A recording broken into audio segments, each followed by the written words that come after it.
Chapter 1. Invitation to a Train Ride. I was following Derry Welfram at a race meeting, when he dropped to the ground and lay face down in the mud in the light rain. Several people walked straight past him, thinking that he was drunk. I knew that he wasn't drunk, because I'd been following him all afternoon, and in fact for some days. However, I didn't go up to see what was wrong, or to try to help him. I didn't want anyone to see me with Welfram. It was soon clear that this was not just an unconscious drunk. A doctor came out of the racetrack building, turned Welfram over, did some tests, and started to hit him hard on the chest. He carried on at this for a while, but eventually gave up. An ambulance arrived and took Welfram's body away. I headed for the bar. That was where the gossip would be. I moved around the room, listening, and it wasn't long before I overheard a woman ask her husband whether he'd heard about that man who died of a heart attack earlier. It was a pity, I thought, that Welfram had died. Not because anyone would miss him, but because it put me and my boss, Brigadier Valentine Cato, back to where we started. The investigation had got nowhere so far. My name is Tor Kelsey. I work for the Jockey Club as a kind of policeman, or some would say as a spy. The horse racing world is attractive to criminals, and our job is to catch them and warn them off, if possible, or get them banned from any further involvement in horse racing. On extreme occasions, we bring in the official police force. One of the worst criminals to inhabit the horse racing world was Julius Apollo Filmer. Tall and elegant, he mixed with the highest levels of society, because they were the ones with the money and the horses. Nobody knew exactly how he did it, but he managed to persuade people to sell him their best horses cheaply. You have to understand that a prize-winning horse is worth millions. So why would people sell? The paperwork was all nice and legal, but something rotten was in the air. We were certain that Filmer used blackmail and threats, but we needed hard evidence. A few months ago we almost had the evidence. A young groom foolishly boasted in a pub that what he knew could spell big trouble for Mr. Julius Filmer. 2 days later, the groom turned up dead in a ditch. The police found 4 witnesses to pin the planning of the crime on Filmer, but on the day of the trial, they either left the country or changed their stories, with the result that Filmer got off. Once again, Filmer's threats and blackmail had proved successful, and justice had failed to be done. However, one of the frightened witnesses hinted to Cato, who could be rather persuasive himself, that it was Welfram who had threatened him until he changed his story. So, Cato gave me the job of finding out all I could about Welfram, with a view to proving that he was Filmer's man. But now Welfram was dead. A few days later, Cato asked to see me, and we met at his club. We discussed Welfram's death for a while, but he soon came to the point. "Have you ever heard of the transcontinental race train?" he asked. "Yes," I said. "I've spent some months in Canada. Owners from all over the world take their horses to Canada and travel right across the country in considerable luxury, stopping here and there to enter their horses in races. It's a famous event in Canada. But why do you ask?" "Filmer's going on it this year," Cato replied. "In fact, it looks as though he's made special arrangements in order to go on it. He recently bought a half share in a horse that was already entered for the train. It seems that he's up to something. He's still angry about the trial. He has threatened to hit back at the world's racing authorities for persecuting him, he says." "If anyone ever deserved persecution, he does," I said. "But what on earth could he do on the train?" "That's for you to discover," Cato said. "I've contacted the head of the Canadian Jockey Club, an old friend of mine called Bill Baudelaire, and he's arranged for a place for you on the train." "I hope you remember to buy me a horse as well," I joked. Otherwise they'll soon find out that I'm not an owner, and get suspicious." Cato laughed. "Don't worry," he said. "In fact, other people go on the train as well, not just owners. People go just to attend the races and have a good holiday. Of course, these racegoers don't travel as luxuriously as the owners." "Oh, great," I said sarcastically. "Thanks for a 10-day uncomfortable journey." "No, no," exclaimed Cato. "You're not going as a racegoer. They travel in a different part of the train from the owners, so you wouldn't be able to keep an eye on Filmer." "Well, what am I going as, then?" I asked. "As a waiter," Cato said. He smiled at my surprise and added, "These rich people hardly notice waiters. You'll be well placed to listen and spy." Then he brought the conversation to an end. "You're due to meet Baudelaire in Ottawa. He'll tell you more. Oh, and Tor, take care. Filmer's a murderer." Chapter 2. Learning about the race train. I started on this line of work a few years ago. I had been travelling the world for several years, working anywhere I could and at any job, although the jobs were often connected with horses. I had been brought up by a horse-mad aunt, after my parents had died when I was still a child. I came back to England when I was 25, and had a meeting with Clement Cornborough, a lawyer who was an old friend of the family. He took me to lunch, and we just made small talk, as far as I could tell. 2 days later, however, he rang me up and invited me to dinner, this time at his club. It turned out that a third person had also been invited to dinner, his old friend and fellow club member, Brigadier Valentine Cato. Cato was very much the soldier, but by no means given to hasty action. That evening, for the first time, but by no means the last, I heard Cato's famous and typical saying, "Thought before action." Cato wasn't obvious, but he was definitely asking me questions about my life. By the time dinner was half over, it was clear to me that I was being interviewed for something, though I didn't know what. I only learned much later that Cato had once happened to mention to Cornborough that what the Jockey Club really needed was an invisible man, someone who knew the horse-racing world well, but who wasn't known in return, an eyes and ears man, a fly on the wall of horse racing, who no one would notice.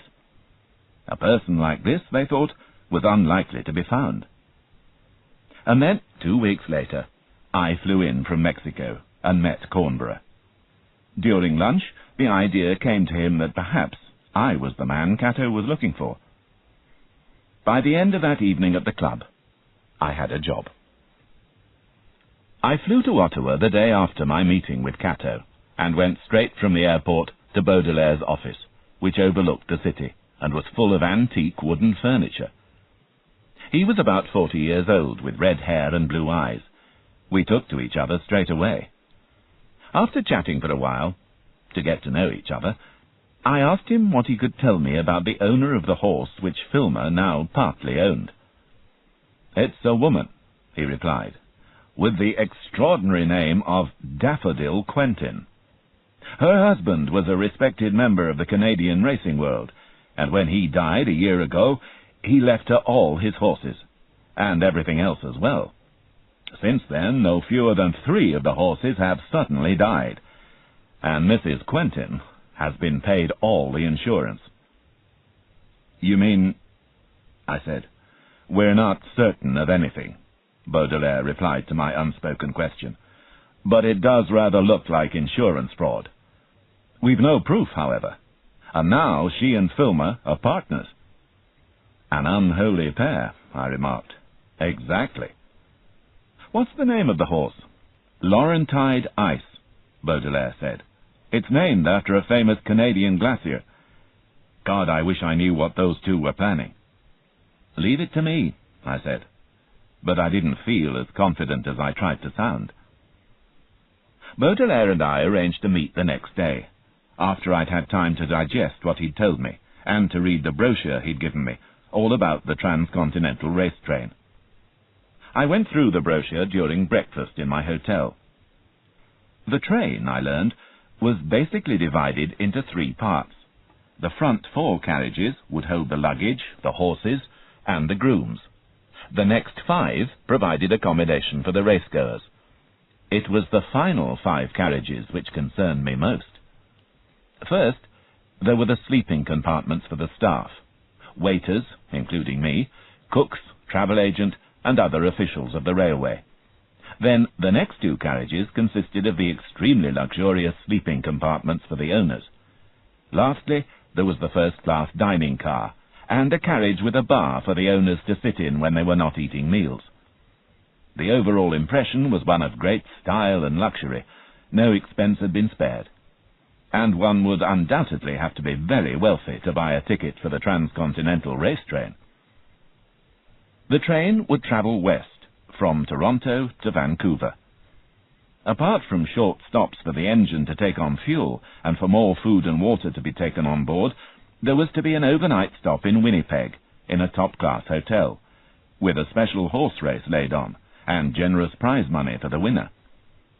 Another special attraction would be staying in a hotel in the mountains.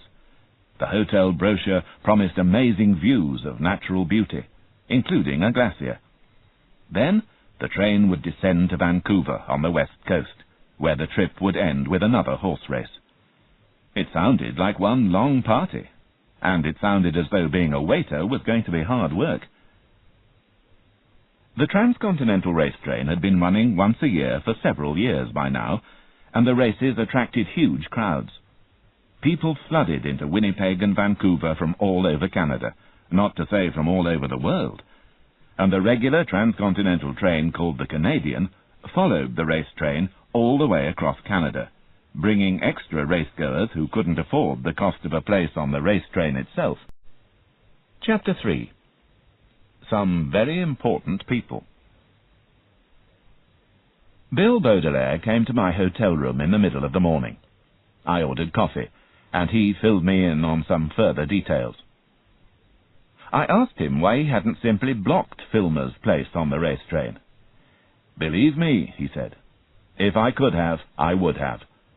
I rang Cato to ask what I could do. Were there any grounds for banning Filmer, I asked. He said that there was no firm evidence. If he'd ever been found guilty of anything, even a parking ticket. But he hadn't, so anything I could have done to keep Filmer off the train would have been illegal. Filmer could have protested that he was being persecuted, and more people would have believed him. So I asked Cato whether, since we couldn't get Filmer off the train, we could get one of our men on the train. Here in Canada we don't have anyone quite like you in our jockey club.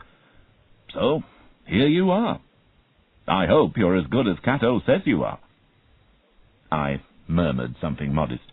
"One thing our brochure doesn't mention, Tor," Baudelaire went on, "is that we allow anyone who owns his own private rail car to apply for it to be joined on to the train. This year, unusually, we had an applicant, Mercer Lorrimore." He sat back in his chair, looking satisfied with himself. He had spoken the name as if I should recognize it, but I must have looked blank. He raised an eyebrow. "Don't tell me I have to explain who Mercer Lorrimore is," he said. "I'm afraid so," I answered. "He's only about the richest man in Canada," said Baudelaire. "Most of his money comes from banking. He and his family are known all over Canada. The society and gossip columns of the magazines and newspapers would be lost without them. Whatever else anyone can say about him, though, no one can deny that Mercer loves horses and horse racing. He has some wonderful horses." "And he's coming on your train?" I said. "Yes," said Baudelaire. "And so is the rest of his family, too. His wife, Bambi, their son, Sheridan, who's about 20, and their teenage daughter, Xanthi." "And you say they'll have a separate car?" I said. "Yes, it'll be added on to the rear of the train." "One other thing," I said, "before I forget. How will I get in touch with you, if I need to? I don't want to ring your office at the Jockey Club. because the fewer club members who know that I'm on the train, the better. Can I ring you at home? I wouldn't advise that, he said. My 3 daughters are never off the phone. Why don't you ring my mother? She'll pass messages on to me. I'll be sure to tell her where I'll be. She's always at home, because she's bedridden. All right, I said, if you say so. He wrote the number down on a piece of paper and gave it to me. But I wasn't particularly happy, since I imagined that a bedridden old woman would have a leaky memory, and be slightly deaf, and so on. My last visit in Ottawa before leaving for Toronto was to the office of the travel company who were arranging the whole trip. Since I was to be disguised as a waiter on the train, it had been necessary to let someone in their office in on the secret, without letting them know exactly what my job was. It was the travel agent who would accompany the passengers throughout the trip who had been told. Her name was Nell Richmond. I soon found her desk in the office and introduced myself. She had fair hair and grey eyes and was about my age, between 25 and 30. I was immediately glad she was going to be on the train. Our conversation was constantly interrupted by the telephone on her desk ringing. She coped with all the calls in a calm, efficient manner, her eyes occasionally meeting mine with a kind of humorous or curious look, as if to learn about me. But between phone calls I managed to find out where in Toronto I should report to pick up my waiter's uniform, and she gave me a pass to get on the train. I don't really know what you're doing, she said, and I'm not sure I want to know, but Mr. Baudelaire was most insistent that I should give you any information you want. What can I tell you? All about yourself, I thought, but said out loud, Do you have a plan of who sleeps where? Certainly, she said. She pulled it out of her file and gave it to me. Anything else? No, I don't think so, I said. Oh, you could tell me if this is complete. I showed her a list I'd drawn up of all the staff and owners who would be in the end carriages of the train. She checked it carefully, occasionally brushing her hair out of her eyes. I've nothing to add to that, she said. But there is one new arrival, further up the train. Baudelaire rang a short while ago to say that he had arranged for a woman called Leslie Brown to check who comes and goes in the horse car. Only owners and grooms are allowed in. The horses aren't in any danger, are they? I wish I knew, I said. Chapter 4. The Drinks Party. Early the next morning, Nell and I caught a train together to Toronto, since the race train was due to leave in the evening. During the journey, we chatted about this and that, her job, my job, her ambition to become a writer, and so on. Of course, each of us made sure that the other was not married. I also made sure that she would not tell anyone else on the race train what my job was, as much as she knew about it. Nell, I had asked, are you good at keeping secrets? I keep half a dozen every day before breakfast, she replied. Why? What secret do you want me to keep? It's very important that no one on the train knows that I am not what I seem to be, a waiter, I said. I mean, there may be one or two other people who have to know, but I must be the one to tell them. And that means not only that you mustn't say anything, but also that you'll have to be careful not to give me away by anything you do, any look on your face or something like that, okay? Okay, she agreed. You're a real mystery man. We parted at the station not just as good friends, but something more. There was a strong attraction between us, which we had both been deliberately feeding with the occasional approving glance, and with the light and easy mood of our conversation. I kissed her goodbye on the cheek, and she left to go about her travel agent's business. I made my way to the uniform centre and was measured up for a waiter's uniform. I was given a grey jacket, 2 pairs of grey trousers, 5 white shirts, 2 gold waistcoats, and 2 striped ties in the railway company's colours. I particularly admired myself in a waistcoat. The race train was already standing at the platform, so I went there, boarded, and introduced myself to the rest of the crew. The head waiter was a small Frenchman called Émile. "Have you ever worked in a restaurant?" he asked. "No, I haven't." "Never mind," he said. "I'll show you how to set places, and give you only easy jobs to do. Even so, we'll appreciate the extra help." He gave me a copy of the train's timetable, explaining that I should learn it by heart, since the most common question passengers ask is where and when the next stop is. Passengers expect anyone in a uniform to know absolutely everything about the train, he said. Then he introduced me to the rest of the dining car staff: Cathy and Oliver, my fellow waiters, Angus, the Scottish cook, and Simone, Angus's assistant. "The first job," Émile announced, "is to prepare for a drinks party when the passengers board. We have half an hour, so come on." I asked Émile to show me first where my sleeping compartment was, so that I could change into my uniform. Then I returned to the dining car and helped the others. The race train was so famous that a large crowd of people came just to watch the fortunate few board. Julius Filmer was among the first to arrive, looking as elegant as usual in a long grey coat and a patterned silk scarf. He came with a woman who could only be Daffodil Quentin.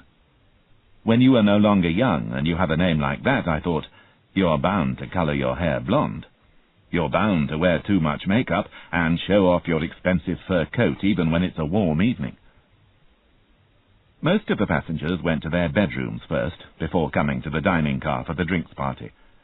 The dining car was rapidly filling up, and I was busy serving champagne, when the Lorrimores made their entrance. Mercer Lorrimore and his wife Bambi looked quite ordinary. Only their clothes and perfect haircuts announced their wealth. Behind them were a young man and a sulky teenage girl, Sheridan and Xanthi, their children. "Where do we sit?" Mercer asked me. "Anywhere you like, sir," I said. They saw an unoccupied table and made their way towards it.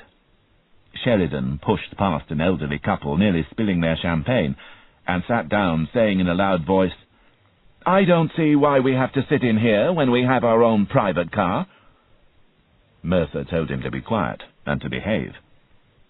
Bambi and Xanthi stared out of the window. Whether in boredom or embarrassment, it was hard to tell. Soon the car was full. Julius and Daffodil shared a table with the elderly couple, Mr. and Mrs. Young. I listened to their conversation as much as I could, but it was all perfectly innocent. Nell was acting the efficient hostess, making sure that everyone was happy and calling them all by name. Only the Lorrimores were sitting in silence, while everyone else was chatting and getting to know one another. At one point, Nell passed me as I was coming out of the kitchen with more drinks. I looked at her with admiration. "You're wonderful," I said. "Yes, aren't I?" she replied with a smile. Chapter 5. Meeting the Horses and the Conductor. After the party, the train set off, and I had no more time for spying. There was washing up to do, then laying the tables and serving a meal, then more washing up. It seemed that a waiter's job was never over.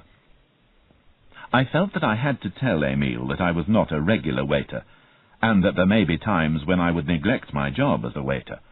He gave me a strange look, but admitted that he had had his suspicions ever since the rail company had insisted on him taking an inexperienced person on as a waiter. As soon as my work was finished, I decided I should check up on the horses. I walked unsteadily up the train, past all the racegoers in their carriages, and was stopped by the locked door of the horse car. I knocked on the door. A slight woman, aged about 40 and dressed for business in jeans, boots, and a white short-sleeved shirt, put her head around the door, took one look at my waiter's uniform, and told me that I was not allowed in the horse car. Before I could protest or say anything else, she had shut the door and locked it again. I realized I needed some higher authority. Of course, the conductor. I should introduce myself to him anyway. I made my way back down the train as far as his office, and found him in. I told him a little about myself, and showed him a letter from Bill Baudelaire which said that I was working for him. "All right," said the conductor, whose name was George Burley. "What can I do for you?" "Several things," I said, "but first, I want to inspect the horse car." George understood at once and laughed. "So, you've met the fierce Miss Leslie Brown," he said. "She would like to rule the whole train, I think. Okay, I'll see what I can do. Let's go." I liked his dry sense of humour. Back at the horse car, George told Ms. Brown firmly that I could go wherever I wanted on the train, and that he would be responsible for my actions. She looked at me disapprovingly, but let me in with George. It was only when I stroked the horses' noses and gave them some sugar lumps from my pocket that she began to warm to me at all. There was nothing out of the ordinary in the horse car. The space was nearly all filled by the horses' boxes, and the food containers and huge water tank which supplied all the horses. Laurentide ice was the only grey I noticed. I looked around until I was satisfied that I knew the arrangements. Then George and I returned to his office, which also doubled as his bedroom and the train's radio room. "Now what?" he asked. "There's only one thing I need to know at the moment," I said. "Does the train have a telephone?" "Sure," he said. "It's right here." He opened a drawer and produced the phone. "But as you can see," he went on, "it's a radio phone." "So?" I asked. "So it only works near cities, where they have the equipment for receiving and sending signals. Moreover, it's very expensive to make a call on it, so the passengers generally prefer to wait until we stop at a station, and then use the payphones there." "But it would be more private for me to use your phone here in your office," I pointed out. "Would that be okay with you?" "Sure," he said. "Anything for a bit of excitement." By the time I got back to the bar, it was quite late. All the passengers had gone to bed, except for Xanthi Lorrimore and Mrs. Young. Xanthi was sitting at one table staring sulkily at nothing, unless it was her own reflection in the window. Mrs. Young was reading a book at another table. "Bring me a Coke," Xanthi ordered as soon as she saw me. "Certainly, miss." When I brought it, I explained that she would have to pay cash for it, since drinks from the bar were not included in the price of the train fare. "But that's silly," she said, annoyed. "Anyway, I haven't got any money on me." "Oh, do let me pay, dear," said Mrs. Young, who had overheard our conversation. "And why don't you come and sit with me?" she asked Xanthi. Xanthi may have been sulking, but she was also clearly lonely. She moved to Mrs. Young's table. I stood nearby while Mrs. Young looked for her purse in her handbag. "You've been deep in thought, dear," said Mrs. Young kindly to Xanthi. "Can I help?" It was as if her question unlocked something. "I doubt you can help," Xanthi said. "It's just that I don't want to be on this train, really. I've got better things to do. Nor does Sheridan, for that matter. But Daddy insisted on both of us coming, so that he can keep an eye on us, he says, and be sure what we're doing at any moment of the day. And it's all Sheridan's fault. If he were anyone else's child, he'd be in prison." The words had spilled out as if by themselves, and even Xanthi looked surprised. I don't mean exactly that," she stammered. But that was exactly what she had meant. Chapter 6. Sabotage. Mrs. Young paid me and said I needn't stay up. I left, thinking about how unhappy Xanthi was. She looked like a confused, miserable teenager. Next afternoon, when the train stopped at Sudbury, I seized the opportunity to use George's radio phone. I rang the number Bill Baudelaire had given me. The woman's voice at the other end sounded very light and young. "Could I speak to Mrs. Baudelaire, please?" I said. "Speaking?" "I mean the older Mrs. Baudelaire." "Any Mrs. Baudelaire who is older than me is in her grave," she said. "Who are you?" "Tor Kelsey." "Oh, yes," she replied instantly. "The Invisible Man. Do you have any messages for Bill? I'll write them down." "Yes," I said, "thank you. Could you ask him for any information about a Mr. and Mrs. Young, who own a horse called Sparrowgrass? And ask him if Sheridan Lorrimore has ever been in the kind of trouble that could have landed him in prison." "My dear," she said dryly, "the Lorrimores don't go to prison." "So I understand," I said. "Oh, and one more thing. Ask Bill which of the horses on the train are running at Winnipeg and Vancouver, and which ones have the best chance of winning either race." "I don't need to ask Bill that," said Mrs. Baudelaire confidently. "All the horses are running at Vancouver, which is the main event. Sparrowgrass, or the Lorrimores' Voting Right, will win. Laurentide Ice will start strongly but slow down later in the race. As for the Winnipeg race, no one else stands much of a chance, because Mercer Lorrimore is transporting his great horse Premier in by road." I was impressed. She explained that she and her husband, who was now dead, had owned Canada's top racing newspaper for years, so she knew what she was talking about. "Mrs. Baudelaire," I said, "you are priceless." "I agree," she said with a laugh. "Anything else?" "No, I'll ring you again from Winnipeg tomorrow evening. And, I hope you're well." "No, I'm not," she said. "But thank you for asking. Goodbye, young man.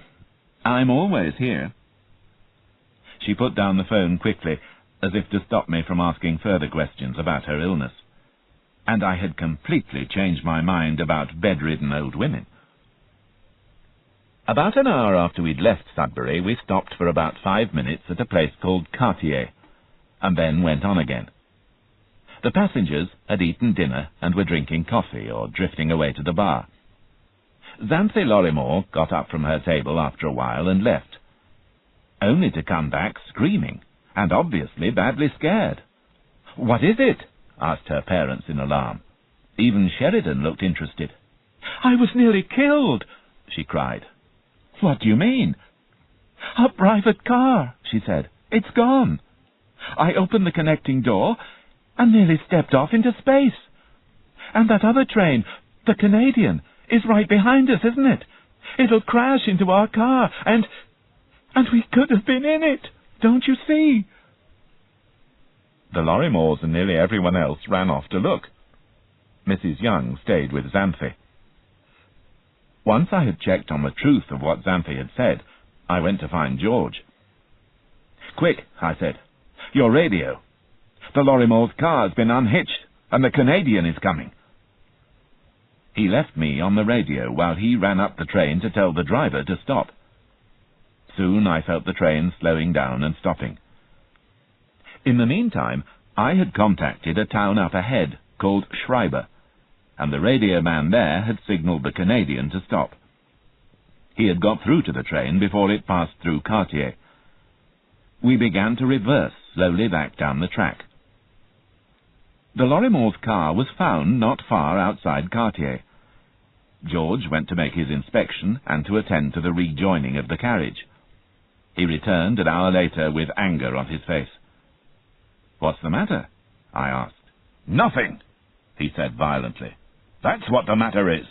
There was nothing wrong with the Lorrimores' car at all." "What do you mean?" "That was no accident," he said. "The car was unhitched on purpose. The steam heat pipe wasn't broken. It had been unlocked. Now, it is not easy to unhitch a carriage. It takes a few minutes, even for someone who knows what to do. So it must have been done at Cartier when we were stopped. And then whoever did it must have found a way to disguise the fact that the carriage was actually unhitched. He must have joined it to the rest of the train with a piece of rope or something. He knew that the rope would break after a while, and then the Lorrimores' car would have been left standing on the track. He knew that the Canadian was coming up behind us. Canada is so large that the only economical thing to do is have a single railway track across most of it, except at stations.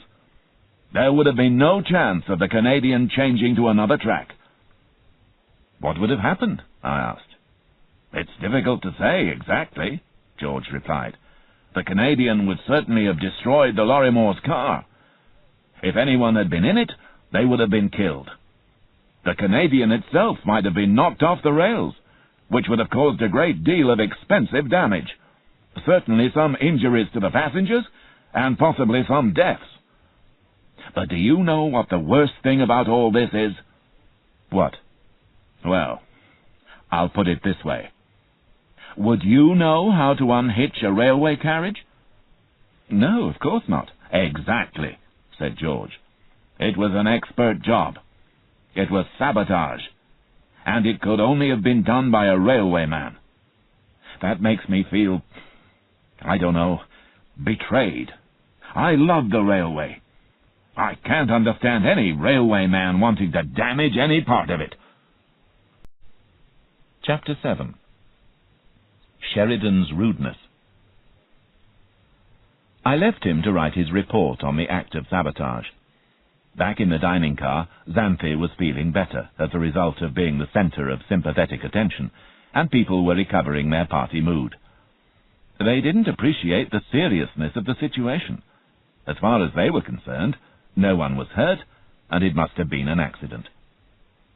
Filmer was sitting with Mercer Lorrimore, telling him to take the railway company to court for their neglect. Bambi was at the same table, pretending to be interested in the men's conversation. Xanthi was being comforted, mainly by Mrs. Young, but every time anyone passed her table, they asked how she was feeling. Nell was sitting with a middle-aged couple who owned a horse called Ready Hot. As I bent across the table to wipe it, she whispered jokingly, "If you're a good little waiter, I'll give you a tip," and then ordered her drink in a louder voice which the others could hear. After I'd delivered her drink, Sheridan Lorrimore loudly demanded that I bring him a glass of wine. "You know you're not supposed to have alcohol," his sister protested. "Mind your own business," he said, and then to me, "Get it." "Don't get it," said Xanthi. "Do as I say," he said. "Go on." As I left, I heard him laugh and say, "You have to kick them about, you know." His father followed me into the bar. "I apologize for my son's behavior," he said tiredly, as if he'd done so hundreds of times before. "I hope this will help." He took $20 out of his wallet and offered it to me. "Please don't," I said. "There's no need."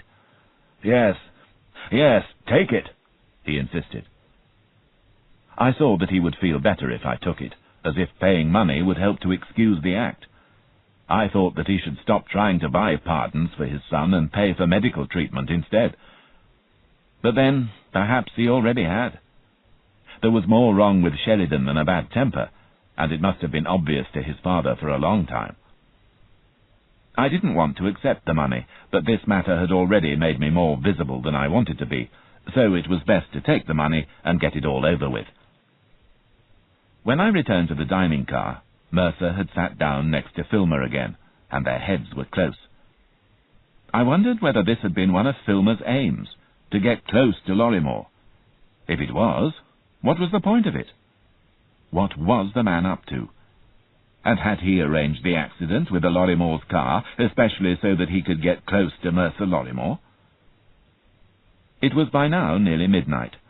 The Youngs were standing up in the dining room ready to go to bed, but Xanthi was alarmed at the departure of her new friend and was begging to be moved from the private car. Nell said that there was a spare bed and Xanthi could hardly wait to move her things in there. I doubted she would set foot in the private car again for the whole journey. She had been thoroughly frightened. The Lorrimores left without even saying good night to their daughter. Sheridan gave his mother a look of hatred when she ordered him to bed. "There's no love lost in that family," Nell said to me when we were alone in the dining car. "Mercer's nice, but has something weighing heavily on his mind. Banby is bitter, Xanth is all mixed up, and I don't know what to make of Sheridan. Did you know that both he and Xanthi were given millions of dollars by their grandmother? I didn't know that, I said. He's either just a spoiled young man with a quick temper, or... Or what? Nell asked. I never quite know what you're thinking. I was thinking how you hold your file in front of your chest, I said, as if to defend yourself. Defend myself, she said. Against you? But all the same she put the file down. And I was thinking, I continued, that it's a pity I'm a waiter. Why? Because a waiter can't kiss you, I said. I'll consider myself kissed, she said. And now, good night. Aren't you going to bed? Soon. You mean when everything's safe? You might say so. What exactly does the Jockey Club expect you to do? See trouble before it comes. But that's almost impossible. True, I said, thinking about the Lorrimores' carriage. But weren't you on your way to bed? She smiled. So, good night, I said gently, and off she went with a glance over her shoulder at me. I went into the bar just as Filmer and Daffodil were leaving, and just in time to hear the end of one of Filmer's sentences. When we get to Winnipeg. You mean Vancouver? Daffodil said. You're always confusing Winnipeg and Vancouver.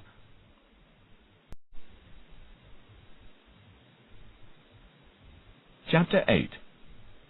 Thin Face Appears. The next day I overheard a curious echo of this conversation between Filmer and Daffodil.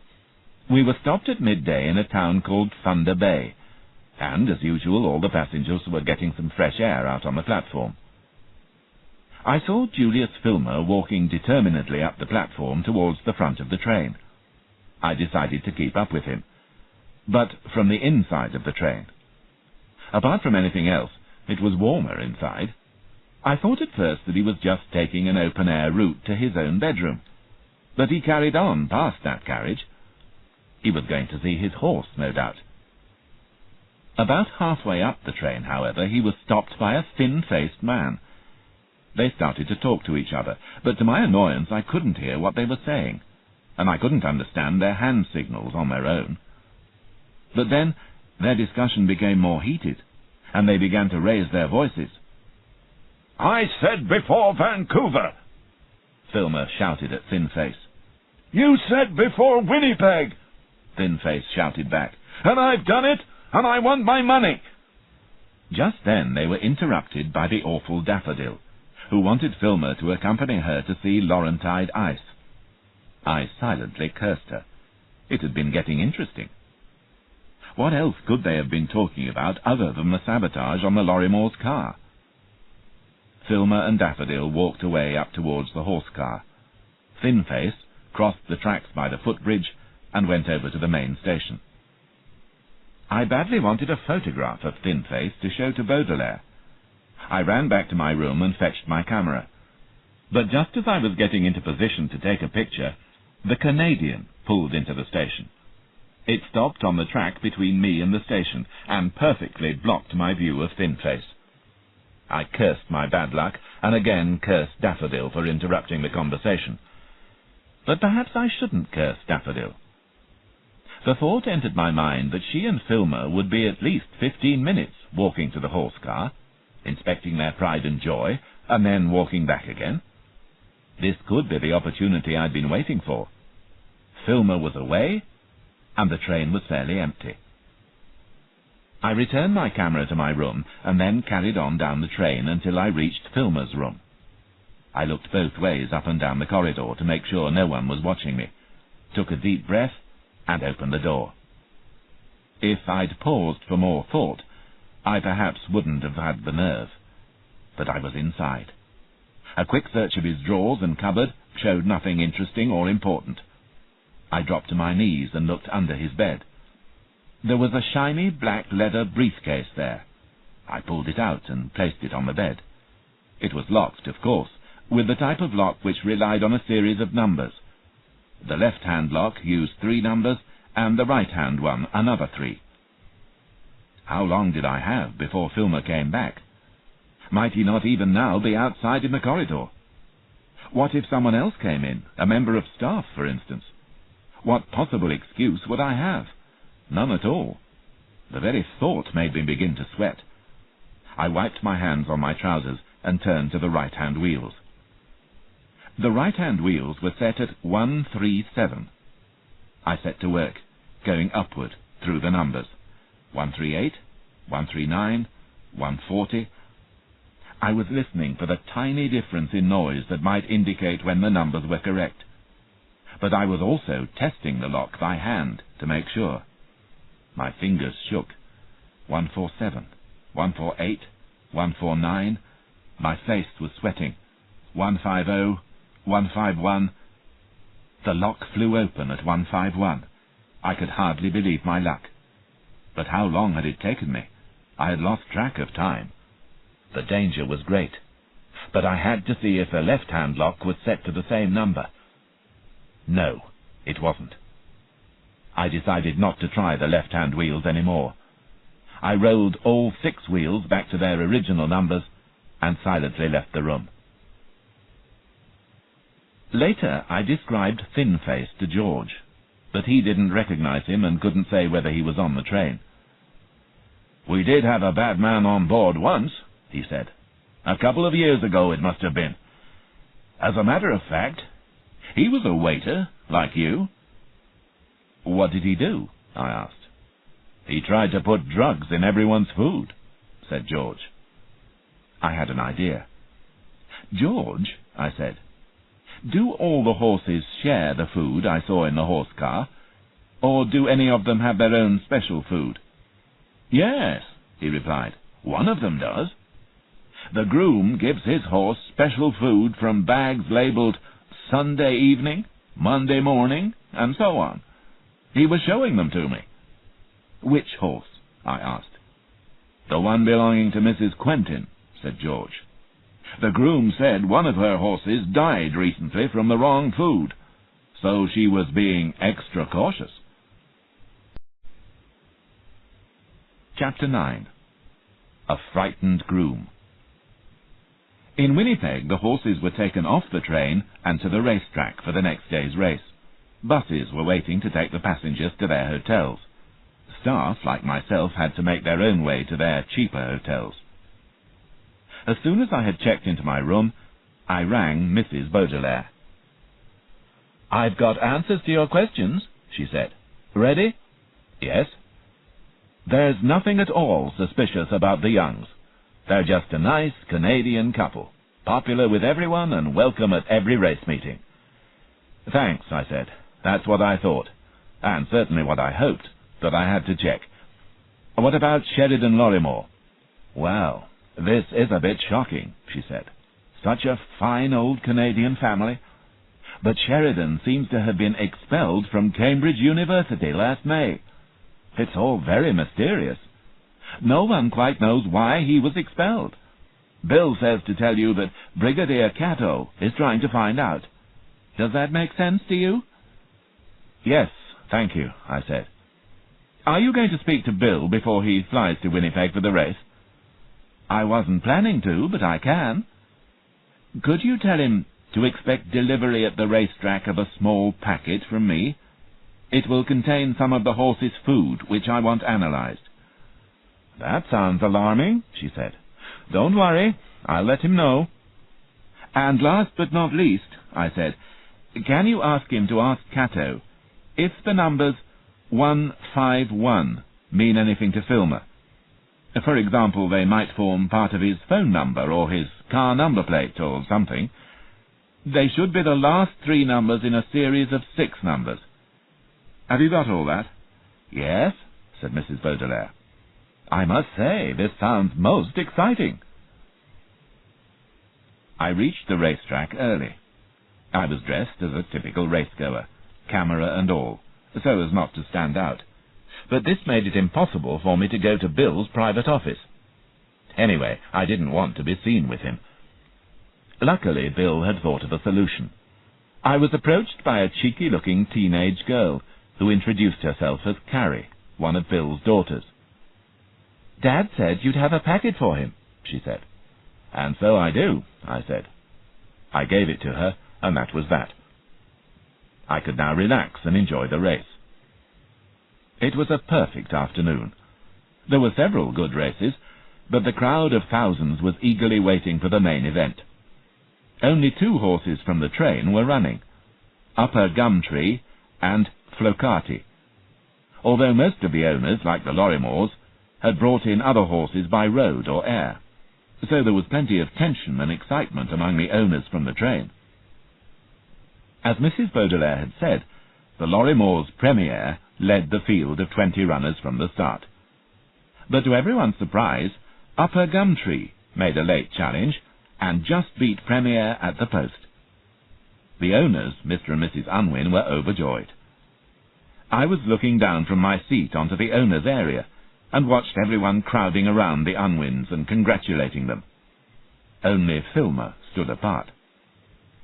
My eyes travelled carelessly from the owners over the rest of the crowd. I almost missed him. But yes, it was Thin Face. Before he could disappear in the crowd, I raised my camera and took his picture. I immediately took the film out of the camera. I waited until most of the people had left the racetrack, and then it was easy to find Carrie again.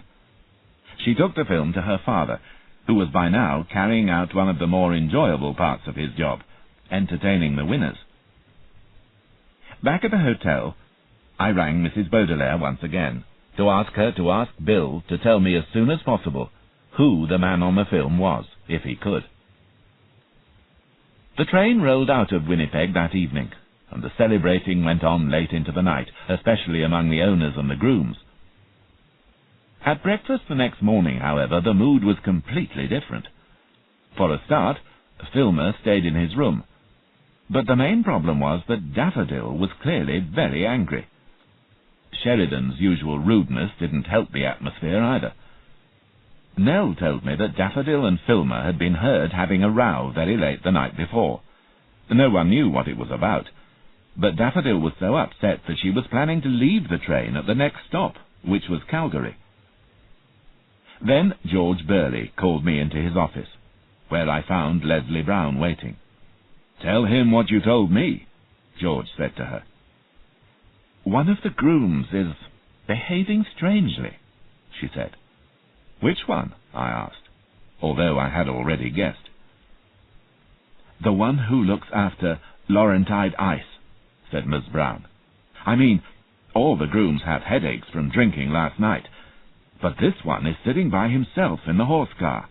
He's too quiet, as well as all white in the face." I went up to the horse car with George. One look at the groom, whose name was Lenny Higgs, and I knew what was wrong. He was badly frightened. It took time and patience, but I got the story out of him.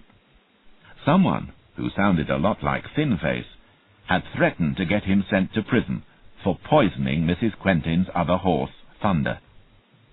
Thin Face had described prison to Lenny in detail, and Lenny was sure he would be beaten up and stabbed to death there.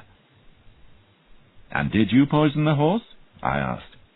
"No, of course not," protested Lenny. "I loved old Thunder, but I gave him those sweets that Mrs. Quentin said to give him." "Did you tell this man yesterday about the treats?" "Yes, and that's when he said I'd go to prison. I don't want to go to prison, mister. Can't you get me off this train?" "Promise anything," Cato always said, to keep them on your side. So I promised I could protect him. Chapter 10. Filmer's Blackmail Game. I had to act quickly. I left Lenny in George's hands, and when the train arrived at Calgary, I rang Mrs. Baudelaire on the radio phone and asked her to have Bill call me back immediately from a private phone. I needed to speak to him directly, and didn't know his number. In fact, I didn't even know whether he was still in Winnipeg or had returned to Toronto. The phone rang within 5 minutes, and I told Bill about Lenny Higgs and Daffodil Quentin. about what he had said and what she had not.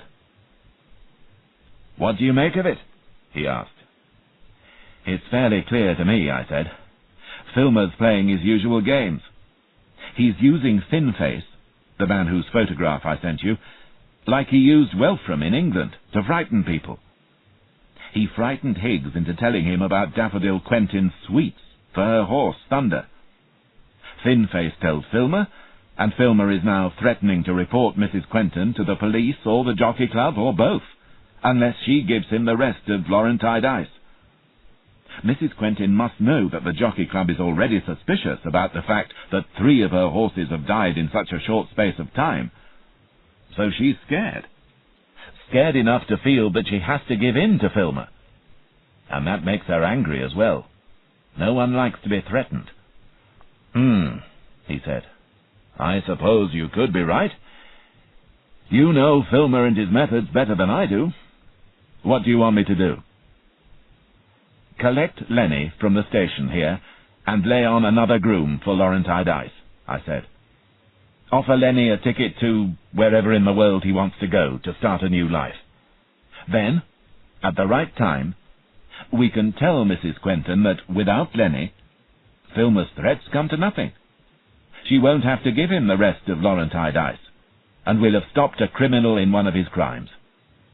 And that's at least part of my job. I know this won't be easy for you, since you're suspicious of Daffodil Quentin, and if she did poison her horses, you don't want to see her get away with it. I don't either. But stopping Filmer is more important than proving Daffodil guilty, don't you think?" Bill thought for a short while and then said, "I think I can live with myself if Mrs. Quentin gets away with it. She may be stupid and greedy, but I don't think she's an absolute criminal like Filmer, do you?" I agreed that she was not. "And I think I can arrange everything you're asking me to arrange," said Bill. "I see why you had to ring me. I'm the only one who could arrange all that at short notice. But I'm glad we've spoken just now. Otherwise, I'd have had to wait to give you what is obviously important news." "What?" I asked excitedly. "Val Cato says that the numbers are not a phone number, or anything to do with Filmer's birthday, or anything like that. They're his passport number. The numbers you want are 049. He also says that you are not to get arrested. Does this message make sense to you? It sounds odd to me. What are you doing?" "Nothing you need to know about yet," I said. I repeated the numbers to make sure I'd heard them correctly. Now all I had to do was wait for another chance to get into Filmer's room. While Bill and I had been talking, through the window I watched Daffodil Quentin storm off the train and into a waiting taxi. Whatever had happened to the other 3 horses, she had certainly lost this one through evil means, and not her own this time. The next stop was Lake Louise, high in the mountains, with the most breathtaking views of natural beauty I had ever seen. The hotel rooms all had huge windows, so that one could constantly enjoy the sight of the brilliant blue lake, snow, mountains, pine trees, and the front of an advancing glacier, all against a background of further mountains in the distance. Nell got everyone settled in their rooms and then joined me in the hotel lounge. I had decided to stay in the same hotel as the passengers, to keep an eye on things. Well, that's what I told Nell I was in the hotel for. In fact, I wanted another chance to look inside Filmer's briefcase. I was running a risk staying in the hotel, since this was not what a normal waiter would do, but the hotel was big enough for me to hide in. "You'll have to eat alone in your room," Nell observed. "True. You must lead a lonely life." "Also true. Don't you mind?" "Not usually," I said. "After all, it's my choice." "Not usually?" she asked, stressing the last word. "Well, you could tempt me into a different way of life," I said with a grin. Nell said nothing in reply to that, but just looked at me. "I mean, what are you doing after this trip?" I asked. "Flying back to Toronto on my job, I suppose," she said. "Why?" What did you have in mind?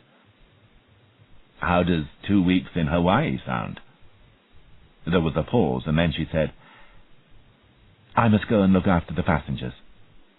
I caught her hand as she stood up. What about Hawaii? I said. Don't you ever give up? Asked Nell. Not with you, I said. Tell me you'll come to Hawaii. I'll give you an answer in Vancouver, she replied. Chapter 11. More sabotage? In fact, no opportunities presented themselves at the hotel. It wasn't that Filmer stayed in his room most of the time, though he certainly didn't join in the expeditions the others organized between themselves. But even when he was out of his room, the door was securely locked, and I was not about to undertake a bit of breaking and entering. At breakfast, he brought his briefcase out of his room and kept it close by him. The sight of it was a reminder of how close I was to discovering its secrets, if only I had the chance, and the courage. Of course, it may contain only perfectly innocent papers. Nearly everyone went on an expedition the hotel had arranged in the morning. I stayed behind, of course, since waiters do not go on expeditions with wealthy horse owners. Filmer stayed in his room. Xanthi Lorrimore wandered aimlessly around the hotel and its grounds, looking bored and miserable. I doubted whether she even saw the scenery. I wondered whether she knew how much her parents needed her love, not her bad moods. They had enough trouble with Sheridan. Sheridan had real problems. But there was nothing wrong with Xanthi, except the usual difficulties of being a teenager, combined with being immensely rich and spoiled. The hotel lounge had magazines piled on coffee tables. In one of them, I had read a saying of Mercer Lorrimore's. You're not better because you're richer, but you're richer because you're better. I hoped that Xanthi would remember that. Before leaving the hotel, I spoke to Mrs. Baudelaire on the phone. She had no further news on Sheridan Lorrimore, but told me that the food I had sent to be analyzed was harmless. So no one was trying to influence the Vancouver race in that way. Finally, she told me that Bill had not found anyone who recognized the thin-faced man in the photograph, but he was continuing to ask around. He'd also sent some copies of the photograph to me at the train. They should be there by now, she said. When I reached the train, George handed me an envelope with the photographs in, which I put in my pocket. There was a great contrast between the cold outside and the warmth inside the train, and I was obviously appreciating the warmth. We're lucky to have heat on the train at the moment, said George. Why? I asked. They couldn't start the heater, he said. He seemed to think it was a great joke, but I couldn't see the point. No fuel, he explained. I looked blank. So, they had to get more oil, I said. Of course, George said, but they also filled up only 2 days ago. So the engineer had a look at the tank, but there were only a few drops left. Someone had opened the bottom tap and stolen the fuel. You don't seem too worried, I remarked. Well, no harm was done, was it? Anyway, this kind of thing happens all the time on the railways. Was there a lot of oil on the ground? I asked. You're not a bad detective, George commented. Yes, there was. But that just means that whatever container the thief used overflowed onto the ground. Does it? I asked. Or does it mean that the tap was opened on purpose so that the oil would leak onto the ground? The tap was probably opened a while ago, and the oil has been leaking away during the train's journey, with only the last drops ending up on the ground here. You've just got a suspicious mind, said George. Yes, I said. But now 2 unusual things have happened to this train. That may not seem odd to you, but it does to me. You think this might have been sabotage as well? Asked George. I don't know, I said. But it's not impossible, is it? And by the way, could you look at this? I pulled the envelope out of my pocket, took one of the pictures out and showed it to him. This is the man I was asking you about earlier. Yes, I have seen him, he said, frowning slightly. Not on the train, though. It was on the platform, yesterday. Of course, he might be travelling on the train, it's just that I haven't noticed him on it. What was he doing on the platform yesterday, I asked. Just standing there? No, said George. He was knocking on the door of the horse car with a stick. You can imagine how pleased Leslie Brown was with that. She came and asked him what he wanted, and he said that he had a message for the groom of the grey horse. So Leslie went away and came back with the groom. Only it wasn't the one your thin-faced man was expecting, was it? The new groom told your man that he had replaced the old groom in Calgary, and then your man in the photograph walked off. I didn't see where he went. Did the man look angry or anything? I asked. I didn't notice, he said. He held out the photograph for me to take back, but I told him to keep it. And I asked him to question the attendants from further up the train. If the man was a passenger, he must be among the racegoers. What's he done? Asked George. Anything yet? Frightened a groom into leaving, I said. He stared. Not much of a crime. His eyes laughed. He won't do much time in prison for that. Chapter 12. Turning down Filmer's bed. On my way from George's office to the dining car to help Emile and the others, I met the sleeping car attendant with whom I had become friendly a couple of days before. A plan was starting to form in my mind. We chatted for a few minutes about the scenery. He had never been this far west before, since he normally worked only on trains between Toronto and Winnipeg. "What time do you turn the blankets down on the beds?" I asked. "Any time after all the passengers have gone into the dining car for the evening meal," he said. "Why?" "I'll give you a hand with the beds, if you like." "You don't have to, you know." "I know, but I'd like to. It'll be a useful experience for me if I want to work on trains." In the dining car I found the others hard at work, and apologized for being late again. Soon the passengers started coming in and sitting at the tables. Night was falling fast over the mountains. Nell was sitting at a table with the Unwins, and they were complaining that the train would pass through the best scenery after dark. Nell said that she was sorry, but she didn't write the timetables, and she hoped that they had seen a mountain or two at Lake Louise. Filmer came in trying to wipe a grin off his face. I didn't like the look of that. Anything which made Filmer smile was certain to be bad news for someone else. The Lorrimores sat together at one table. The children looked rebellious. Bambi looked bored, and Mercer looked as though his thoughts were elsewhere. I hoped that Filmer's good mood and Mercer's worry were not connected, although I was afraid that they might be. I stayed long enough to serve the passengers their first glasses of champagne, and then explained to Emile that I would have to leave, but that I would be back before the meal was over. I didn't ask what he told Kathy, Oliver, and the others about my mysterious behaviour. Perhaps he said nothing. They were nice people, and would take me on trust. Once all the passengers were sitting and eating, I left the dining car and went to find the sleeping car attendant. "Now?" I asked. "Sure," he said. We went up to the door of the Youngs' room. The attendant knocked on the door. "You must always knock," he explained, "even when you know they're not in." We entered, and he showed me how to prepare the beds. "That looks easy enough," I said. "You can leave me to do this end of the corridor, if you like, while you do the other end." "Okay," he said, "thanks." "Thank you," I replied, and watched him walk off down the corridor. The room next to the Youngs was Filmer's. My heart was in my mouth as I knocked and entered.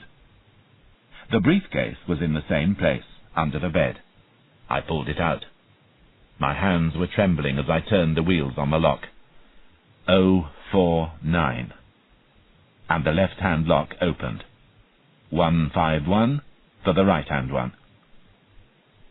I was faced with a lot of boring papers about the transcontinental race train. The brochure I'd already seen, Filmer's ticket and so on. There was his passport, numbered HO49151. Good for the Brigadier. Then I came across a cutting from a newspaper from Cambridge, England. It said that one of the colleges had been given a large amount of money by the famous Canadian banker Mercer P. Lorrimore to go towards building a new library. My God, what was Filmer doing with that? Underneath the cutting was another piece of paper. It was completely blank, apart from a short typewritten report. There were no marks to betray where it had come from, but it mentioned the horrible ways in which 7 cats had been killed in the college. It didn't say which college. Most of the cats had had their heads cut off, or worse. All of them had been treated with extreme cruelty before being killed. I nearly had a heart attack when I heard a knock at the door, but it was only the sleeping car attendant. He had wondered why I was taking so long. "Can I help?" he asked. "No," I said, "I'm just coming." I took one last look at the cutting and the report, so that I would remember the details, pushed the briefcase back under the bed, and left the room. "I had some trouble," I explained to the attendant. "It's not as easy as it looks to get everything perfectly neat and tidy." "Are you all right?" he asked. "You look all hot." "I'll be okay now," I said. "Thanks." At that moment, Filmer himself came from the dining car. "Hey, you!" he said to me. "Were you in my bedroom?" "Yes, sir," I said. "I was making your bed ready for the night, sir." "Oh," he said, accepting what I'd said. He went into his room. I waited outside in the corridor, expecting him to storm out of his room any second and accuse me of going through his belongings. But nothing happened, and I breathed freely again. Chapter 13. Thin Face Identified.